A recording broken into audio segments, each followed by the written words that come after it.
नमस्कार। आज की बातचीत का विषय है कि हम अपने जीवन में क्या आकर्षित करते हैं जी। और इसमें हमारी नजरें, मतलब हम जो देखते हैं, उसकी क्या भूमिका है। हाँ, ये बहुत दिलचस्प विषय है। कई स्रोत कहते हैं कि हम जो देखते हैं हम वही आकर्षित करते हैं। बिल्कुल। एक तरह से हमारा ध्यान जहाँ जाता है, ऊर्जा वही बहती है। अच्छा, दिमाग की बात करें तो उसे एक बगीचे जैसा कहा जाता है ना। हाँ, या फिर कूड़ेदान भी बन सकता है। सही बात है, ये हम पर है कि हम उसमें क्या डाल रहे हैं। बिल्कुल। जैसे लगातार कोई नकारात्मक या मान लीजिए हिंसक सामग्री देख रहे हैं। जैसे कुछ टीवी शो या फिल्में। हाँ, तो वो दिमाग में जैसे कूड़ा भरने जैसा है। हमारे स्रोत भी यही बताते हैं कि इस तरह का लगातार इनपुट हमारे नजरिए को और शायद हमारे नतीजों को भी आकार दे सकता है। और ये सिर्फ मनोरंजन की बात नहीं रह जाती फिर। नहीं। ये मनोवैज्ञानिक तौर पर भी जुड़ा है, जैसे वो कन्फर्मेशन बायस होता है। हाँ, पुष्टि पूर्वाग्रह। जी।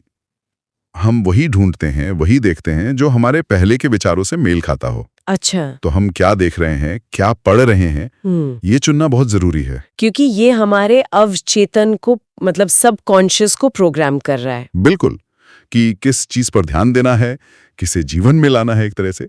हाँ, और इसका एक बड़ा उदाहरण रोल मॉडल्स में दिखता है। जी बिल्कुल। स्रोत बताते हैं कि हम अनजाने में ही उन लोगों के गुण अपनाने लगते हैं जिन्हें हम लगातार देखते हैं या फॉलो करते हैं। ये बात तो है। जैसे क्रिकेट में विराट कोहली पर सचिन तेंदुलकर का असर। हाँ, या फुटबॉल में एम्बापे पर क्रिस्टियानो रोनाल्डो का। सही। ये सिर्फ इत्तेफाक नहीं लगता। मैंने व्यक्तिगत रूप से भी ये महसूस किया है। बचपन में माता पिता ने असल जिंदगी के हीरो से मिलवाया। फिर करीब 13-14 साल की उम्र में ब्रायन ट्रेसी को पढ़ना शुरू किया। अच्छा। बाद में उनसे मिलने और उनके साथ किताब लिखने का मौका भी मिला। अरे वाह। रॉबिन शर्मा को पढ़ा, फिर उनके साथ स्टेज शेयर किया, जैक कैनफील्ड के साथ ऑनलाइन सेशन किया। ये तो कमाल है। द सीक्रेट वाले जैक कैनफील्ड। हाँ, वही। फिर दीपक चोपड़ा की किताबें पढ़ी, बाद में उनका पॉडकास्ट किया, भारत में उनके साथ इवेंट किया।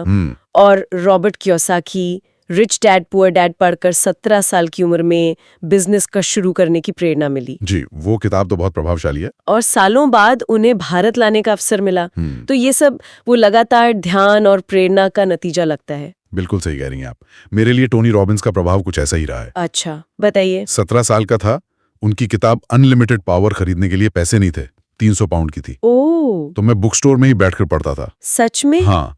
फिर बाद में शायद 21-22 का था, मैंने अपना साल भर का मुनाफा, करीब 5-6 लाख रुपए लगाकर उनका पहला सेमिनार अटेंड किया। पूरा मुनाफा? जी। और वो भी सबसे पीछे की सीट मिली थी। उस वक्त पैसे बहुत कम थे। सेमिनार में खाने पीने का खर्च अलग था, पानी भी महंगा था, तो मैं लगभग उपवास ही कर लेता था। हॉस्टल में रहता था, 4 किलोमीटर पैदल चलकर जाता था। काफी संघर्ष रहा। इस दौरान कभी शक हुआ इस आकर्षण के सिद्धांत पर? शक तो नहीं, पर हाँ, धैर्य की परीक्षा जरूर हुई। ये कोई जादू की छड़ी नहीं है ना? हाँ, ये तो है। मैंने उनके करीब 8 सेमिनार अटेंड किए, ज्यादातर पीछे ही बैठकर।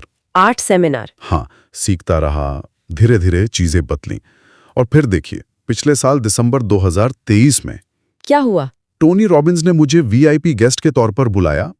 पहली बार आगे की लाइन में बैठा। अरे वाह, ये तो बहुत बड़ी बात है। जी। और उनसे मिलकर हमने भारत में जरूरतमंद मेडिकल छात्रों के लिए एक बड़ा मिशन शुरू किया है, 80 करोड़ रुपए की स्कॉलरशिप का। 80 करोड़? हाँ, जिसमें हम दोनों 8-8 करोड़ का योगदान दे रहे हैं। कमाल है। तो ये जो सफर है, 300 पाउंड ना होने से लेकर आज उनके साथ मिलकर चैरिटी करने तक, ये दिखाता है कि जब आप लगातार सही इंसान को, सही प्रेरणा को फॉलो करते हैं, तो वो आकर्षण का नियम काम करता है। हाँ, विचार और कर्म एक दिशा में आ जाते हैं। बिल्कुल।